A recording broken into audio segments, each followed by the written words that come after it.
Repetente. Segundo o Dicionário Online de Português. Adjetivo de dois gêneros. Que repete. Repetidor. Disse ou estudante que volta a frequentar as aulas e a estudar as mesmas matérias que já estudou, especialmente quando reprovado em exame.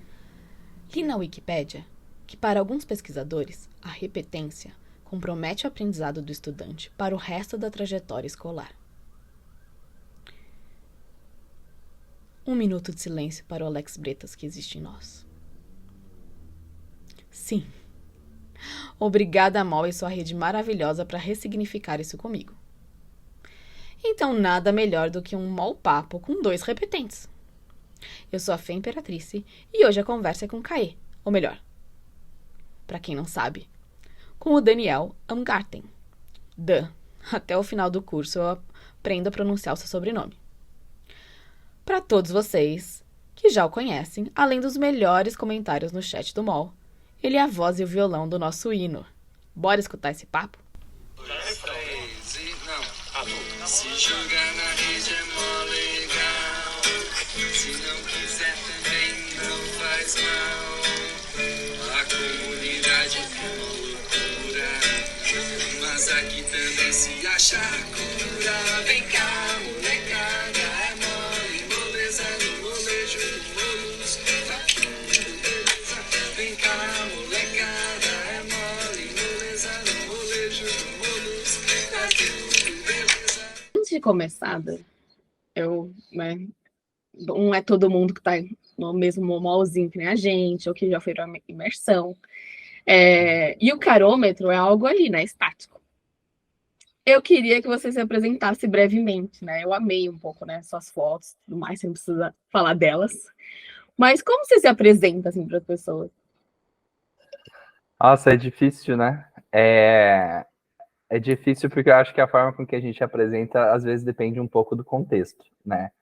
Então, se eu tô no parquinho vendo meus filhos e tem algum pai e mãe do lado também, eu me apresento com o pai do Benjamin e do Valentim, né? Se for no contexto empresarial, eu me apresento como alguém que tem uma empresa de educação internacional, né? No Malzinho, eu me apresentei como um palhaço que não aconteceu, né? Eu acho que quando eu era criança, eu queria ter sido palhaço e dono do circo. Então, eu já tinha colocado função para todo mundo da minha família. Quem ia ser o pipoqueiro, quem ia ficar na bilheteria, quem ia fazer o quê. E eu ficava assim, pai, vende o Fusca, vamos comprar uma lona de circo, né? Para mim, o circo era a lona em si. Então, acho que às vezes eu tenho um palhaço um pouco também dentro de mim.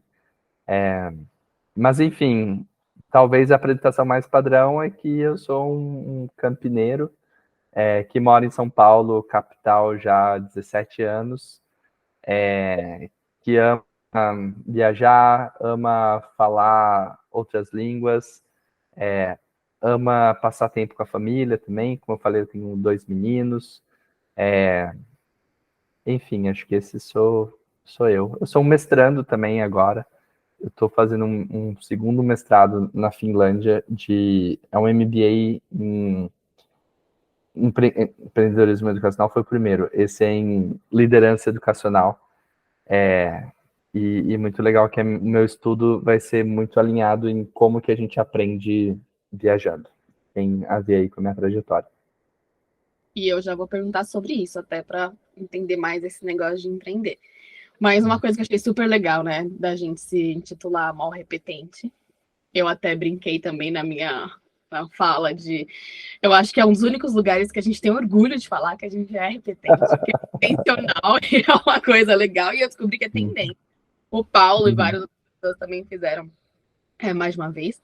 E aí, eu pegando um pouco só do gancho antes, você acha que uma das coisas para você estar no molde novo tem a ver com esse mestrado ou essa forma de você enxergar como a gente aprende numa experiência, né, de viagem também? Não tem a ver? Meio que se cruza?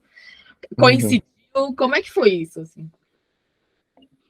Olha, eu acho que o MOL ele tem uma linha temporal um pouco diferente de outros cursos, né? Assim, ele tem uma trilha com aparente começo, meio e fim. Eu sei que depois tem uma Unilivre também, mas nesse cenário, eu fiz o MOL ano passado, participava todas as segundas, e acho que depois de uns 60% assim, do curso, minha esposa começou a fazer um curso também na segunda noite. Eu tinha que ficar com as crianças, e eu não conseguia estar com qualidade no MOL. E daí eu parei e fiquei mais acompanhando no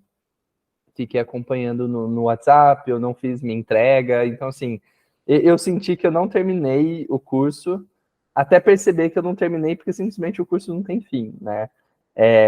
E daí, quando surgiu de novo as inscrições, eu falei assim, não, eu vou fazer de novo.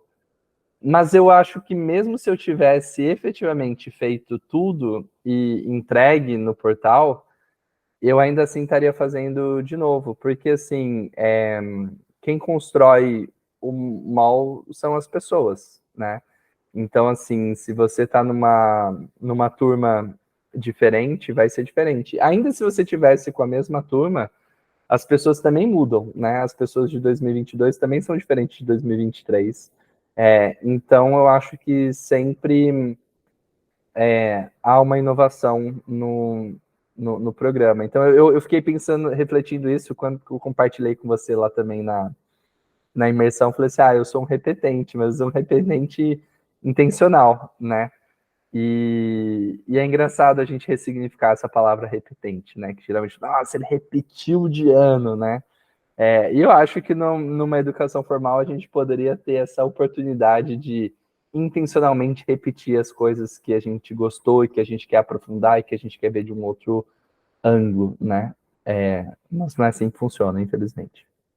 Não, e que bom que você está fazendo de novo e eu também, porque, né? Agora podemos ressignificar tudo que a gente está aprendendo e vivenciando. Agora, deu uma coisa que eu fiquei também super curiosa, né? E que eu me identifico com você, foi a questão do Campus B. Não sei se todo mundo conhece, né? Fucei, né, no site, mais ou menos. Acho que eu queria fazer duas perguntas disso, né? Quando foi que para você surgiu essa intenção de empreender? Se foi uma coisa que você pensou ou aconteceu naturalmente, você se jogou? Porque eu vejo que tem muitas pessoas que também estão no mall em transição. Eu sou de carreira, por exemplo, eu sou uma delas, refletindo várias coisas. E a outra é falar um pouquinho mais, né, pra gente do Campus B. Eu acho que tem um lugar muito legal de ter uma proposta de experiência de aprendizado, né? E até a gente que está discutindo de mais R, coisa assim, eu não sei se as pessoas intencionam olhar e falar, cara, eu posso colocar no meio do que eu quero aprender alguma experiência de viagem ou alguma outra coisa nesse sentido. Então eu queria que você contasse um pouquinho sobre isso também, para quem não conhece. Perfeito. Você fez a ISEC, né? Uhum. Eu não fiz, mas você está bem por dentro da educação internacional. Basicamente, eu decidi estudar turismo porque eu gostava de viajar, né? Eu venho de uma família classe média de Campinas. Eu tive a oportunidade de fazer um intercâmbio quando eu tinha 16 anos para a Inglaterra, para aprender inglês por 3 meses. Bem naquele gapzinho de segundo para o terceiro ano. Então, assim, foi um super convencimento da minha família, etc. Porque não meus pais não fizeram faculdade, né? Mas consegui convencer, fui. E daí aquela mosquinha me picou do turismo. E eu fui, tive uma super experiência e daí voltei transformado, né? Assim que eu comecei a fazer faculdade, e lá na USP o curso é só à noite, eu tinha o dia todo livre, digamos assim, e eu comecei a fazer estágio de 8 horas. Na época eu podia trabalhar fazer estágio até 40 horas, em agência de intercâmbio, e fui fazendo, né? Fiquei um tempo, até que me deu uns 5 minutos, falei assim, queria trabalhar com o contrário, né? Com os estrangeiros que vêm ao Brasil. Nisso, lá na faculdade, eu sempre era aquele que tinha algum estrangeiro, assim, na fila da tapioca, em qualquer lugar, eu queria conversar, eu queria, né, interagir. Então, eu sempre gostei muito dessa interação com as pessoas de outros países, né? E até que eu enviei uma mensagem para todos os escritórios internacionais da universidade, e depois de 4 meses de silêncio, me ligam e falam assim, tem um grupo de americanos vindo, você mandou um e-mail uma vez, você quer conversar? E opa, quero, né? Fui no dia, e era um grupo de 40 e poucos alunos de uma universidade americana que ia vir. E eu falei assim, o que eu preciso fazer, né? Eu falei assim, olha, todos os alunos têm 19 anos, que era a idade que eu tinha na época. Você precisa mostrar para eles a vida noturna de São Paulo, o Rio de Janeiro, a gente vai pagar um hotel 5 estrelas para você no Rio, todas as suas despesas, e um salário. E daí eu falei assim, eu acho que eu consigo, né?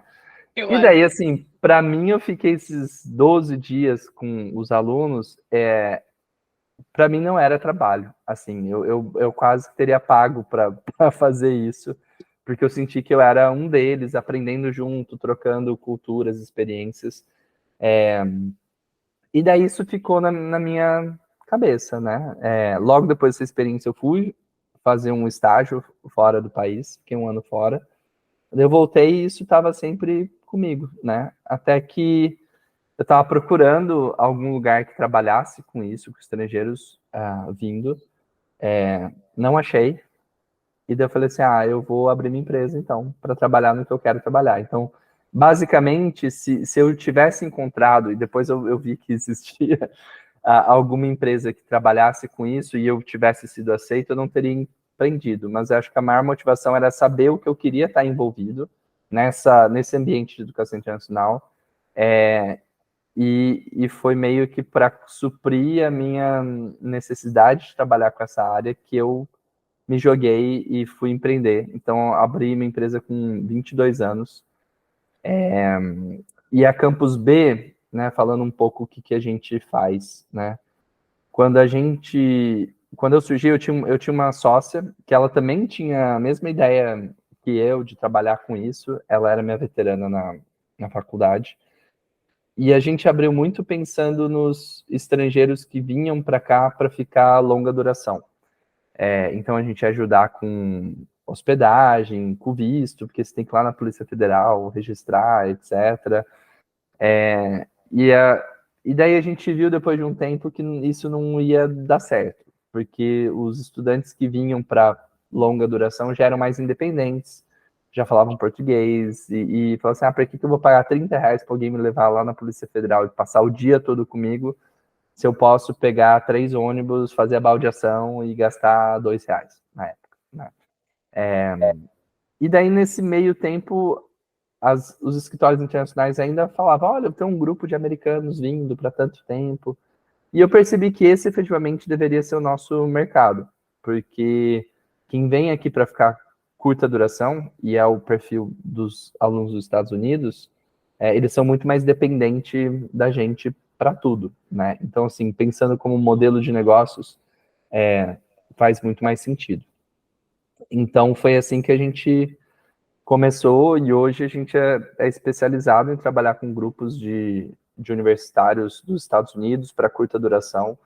Assim, só nesse mês a gente está com 12 programas, né? E no começo a gente era Campus Brasil, em 2018 a gente renomeou para Campus B, porque a gente faz outros países também na América Latina. Então agora estou com um grupo no Panamá, na Colômbia, no Brasil, e a gente faz Peru, Argentina. E essa expansão também surgiu de uma forma muito natural, assim. Uma universidade que sempre trabalha com a gente falou assim, vocês fazem Peru também? A gente, claro, né, vizinho. Daí mandamos uma proposta um pouco sem esperança, né?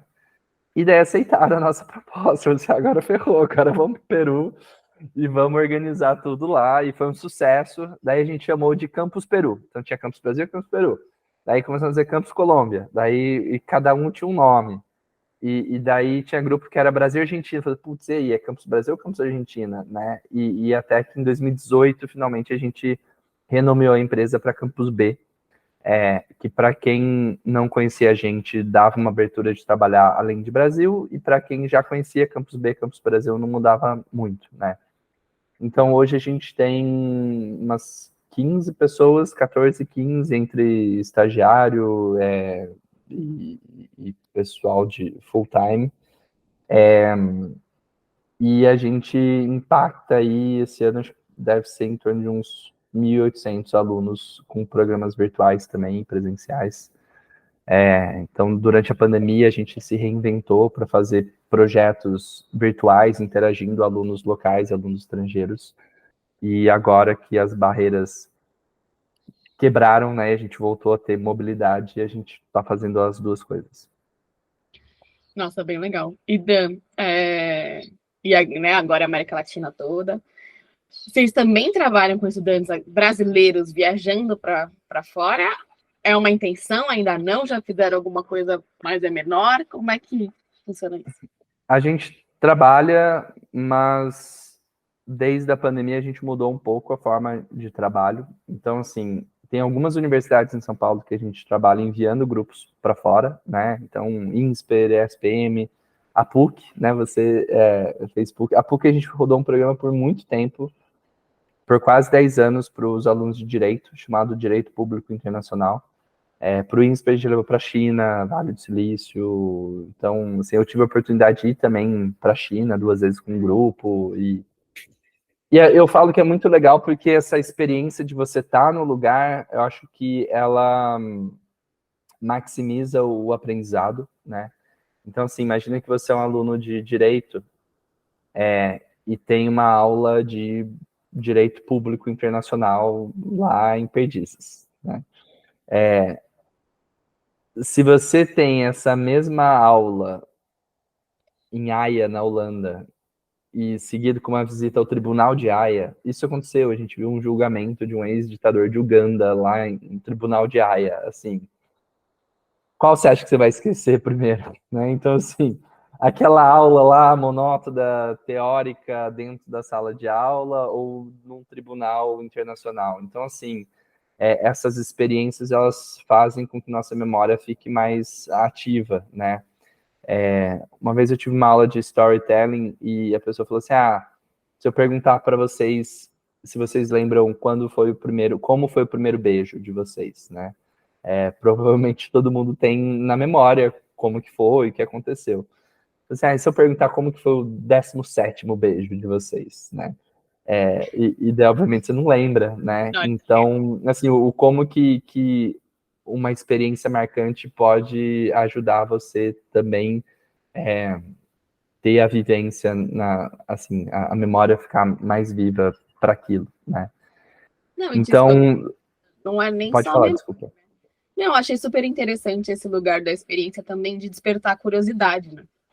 Porque às vezes você tá lá e fala, legal, vou estudar sobre esse aspecto. É completamente diferente de você vivenciar, você quebra viés, vai te levar de cada um individualmente, né, para outras curiosidades específicas, porque você vai ser exposto a uma experiência que é completamente diferente de você só estar ali, né, no conhecimento ou, né, numa heterodireção ali de alguma aula específica ou coisas assim, bem interessante. Total. E quando você está fora do seu entorno habitual, seu cérebro se força a pensar mais, né? Então, assim, se você vai todo dia na mesma padaria tomar café, você faz isso de uma forma tão automática, porque você já sabe o que você vai pedir, onde você vai sentar, como que você paga, que método você paga e vai embora, né? É um piloto automático. Se você for fazer a mesma experiência num lugar diferente do que você está habituado, né, e daí nesse caso das nossas experiências em outro país, com outra língua, você vai ter que primeiro identificar o lugar, ver o que eles têm, como que pede, onde que paga. Então, assim, tudo isso faz com que efetivamente você esteja com o cérebro bem ativo, né? E o que eu falei que a gente mudou um pouco o modelo de mandar brasileiros para o exterior desde a pandemia, é que agora a gente só faz grupos já fechados. Então, assim, antes a gente apresentava para a universidade uma proposta, e daí a universidade divulgava para os alunos, daí cada aluno pagava e ia se tivesse o número mínimo, né? Então, assim, a gente tinha que vender 2 vezes, primeiro para a universidade, depois para os alunos. Agora a gente só está fazendo quando a universidade fecha um pacote. Fala assim, olha, eu quero dar um prêmio para os 20 melhores alunos melhores, né, naquele modelo tradicional, para ir para fora, e daí a universidade já compra esse grupo fechado. A gente não depende de ter um número exato de alunos para fechar, porque se não fechar, daí a gente devolve o pagamento, enfim, é uma parte mais técnica, assim. Bem legal. E aí, eu sei que, né, a gente tem 5 minutos, né? Mas se puder, se tiver que esticar um pouquinho mais, não tem problema. Qual foi, né? Primeiro que assim, dava para ficar horas aqui perguntando de todas essas experiências que você foi, participou, e acho que você deve ter memórias boas de muitas delas. Algumas não tão boas, porque você aprendeu alguma coisa, e também tá tudo bem. Mas qual foi aquela que você acha que marcou mais você? Que você falou, cara, não imaginava que ia ser assim, ou foi diferente do que foi. E até nessa ótica de aprendizado, assim, de você olhar e falar, nossa, aprendi coisas que, sei lá, foram diferentes, tomaram, porque já é muito natural seu, né? Você fez turismo, gosta de viajar, então acho que eu imagino que você fica até já engajado e pronto para. Mas teve alguma, assim, que te marcou mais? Ou de receber, ou de ir viajar? Eu acho que uma experiência que me marcou bastante é essa sensação de impotência que às vezes acontece quando a gente viaja e não fala a língua do país, né? Então, eu sou uma pessoa que eu amo línguas, outros idiomas, assim, eu consigo me comunicar em 6 idiomas, mas eu não me comunico em mandarim, por exemplo, né? É assim, tirando aquelas palavrinhas, né, de obrigado, etc., Brasil. E daí, num grupo da ESPM, eu cheguei, acho que 2 ou 3 dias depois do grupo, né? Então, o grupo já estava lá, já tinha um coordenador que falava inglês, estava com o grupo o tempo todo, e eu só consegui chegar alguns dias depois. Então, me receberam no aeroporto, levaram para o hotel, e daí no hotel tinha uma cartinha que a coordenadora escreveu, falou assim, Daniel, tal hora, tipo, mostre esse bilhete escrito em mandarim para um taxista, porque a gente vai visitar uma empresa. E era uma empresa, tipo, fora assim, como se fosse na Osasco de Pequim, né? Na grande Pequim. E daí, beleza, deu horário, fui, mostrei pro taxista o texto todo em mandarim. Ele olhou assim, ele, 200. Eu falei assim, opa, né? Sei lá, 200 yuan que custou, bora lá. Peguei o táxi, daí eu vi que a cidade começava a sair do primeiro círculo, segundo círculo, terceiro círculo, daí a imagem começa a virar mais industrial. E de repente ele me deixa assim, meio que no meio da rodovia, aponta assim para a empresa. Eu olho o símbolo da empresa, olho lá, né? Tipo assim, bom, deve ser aqui, né? Desci, atravessei a pista, fui numa guarita. Assim, vou perguntar na guarita se eles falam inglês, né? Daí eu, inglês dele, e apontou para a recepção. Beleza, né? Xexê, vou para a recepção. Assim, a recepção, né? A empresa deve saber, é uma empresa grande de laticínios. Daí cheguei lá na recepção, English. Daí quando eu vi que ninguém falava inglês, eu me senti tão impotente, sabe? De falar assim, o que eu faço agora, né? E daí eu falei, Taxi, que é Brasil em chinês, que eu sabia, daí eles fingiam que tava chutando, assim, como se fosse futebol, dava risada. Daí eu parei de falar inglês, comecei a falar português com eles, porque assim, português e inglês tanto faz, né? Então vou falar português, falei assim, eu vim esperar um grupo do Brasil, não sei o quê. E daí eu sentei lá no cantinho, depois chegou a guia que ia fazer o tour pela empresa, pela indústria. Daí quando ela entrou, apontaram para ela, e daí eu falei assim, English? Yes, I do. Eu falei assim, nossa, daí eu dei aquela relaxada, assim, tipo assim, nossa, como é bom conseguir se comunicar. Né? Mas isso, eu acho que o maior aprendizado que aconteceu com isso foi efetivamente que os grupos que a gente recebe aqui de americano não falam nada de português também, né? Então, assim, foi muito, talvez, eu me colocar na posição dos estudantes, assim, dessa fragilidade, né? E eventualmente ajudá-los a navegar isso. Hoje é muito mais fácil, porque todo mundo vem com plano de datas e você tem o Google Translator e você o português e o inglês eles são mais parecidos do que qualquer língua com o chinês, porque pelo menos o alfabeto é o mesmo, né? Então, se você escreve Hotel Mercury, você consegue entender. Agora, em chinês, você tem que escrever o Mercury com o alfabeto deles. Então, foi uma experiência, assim, que me marcou. Não, e super legal essa questão de se perceber no lugar dos estudantes quando chegam aqui, né? De olhar e falar, nossa, entendi a sensação que é, e agora, né? Será que é Sim. aqui ou não? Eu vou confiar nessa pessoa, bem legal. E para terminar, Dan, queria saber... Bate-bola, jogo rápido. De frente né? com o Fê. Bola, jogo rápido, não pensei que a gente teria que falar isso não com o Dama, com né, sua outra versão, versão B, Alcaê, mas fica para a próxima. E aí, rolaria uma experiência moleira para fora de aprendizagem, será? Será que daria para pensar em algo assim ou nada a ver? Ontem eu falei até com o Alex sobre isso, que a gente começou também a mandar algumas empresas para fora, né? E essa empresa talvez faça algo com o Alex, eles comentavam assim, a gente podia fazer uma coisa fora, né? Eu acho que rola, assim, né? Acho que o maior empecilho é que, obviamente, sair do país gera um custo mais alto do que para Guararema, né? Então, acho que isso é um ponto, mas, assim, adoraria. Imagina fazer uma imersão mall em Buenos Aires, por exemplo, né? E a gente utilizar a cidade como um grande laboratório de aprendizagem, né? Acho que seria muito legal, né? Acho que fica a dica aí para quem estiver assistindo. Pra gente. Legal mesmo, por exemplo, eu sou uma pessoa que eu entendo mais ou menos espanhol, mas não falo nada. E eu não tenho dúvida que devem ter experiências de aprendizagem ou até de ensino ou coisa assim, que Buenos Aires pode fazer sentido, por exemplo.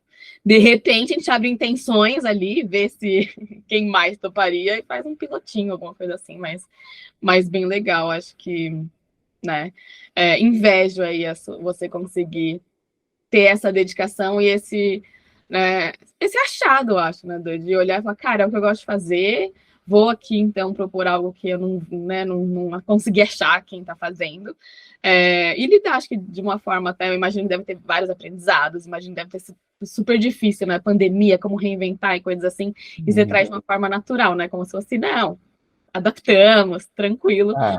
Falar depois que passou é mais fácil, né? Depois que passou, mas eu admiro, aprecio esse lugar, né, de você trazer isso de uma forma bem humorada e ao mesmo tempo, pô, que legal ver esse lugar de empreender, de já ter 15 pessoas, de, né, formatos. Eu acho que dá para perceber esse lugar de ser um aprendiz e aprendendo meio vivo em você, né? O que abre infinitas possibilidades.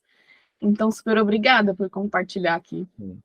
E legal, adorei nossa conversa.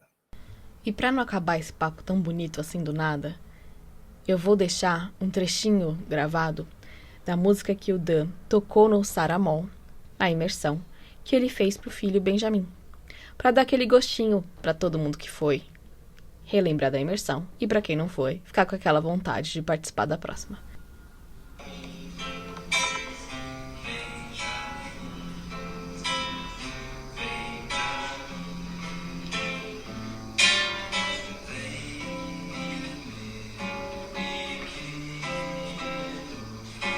Ao mundo hostil.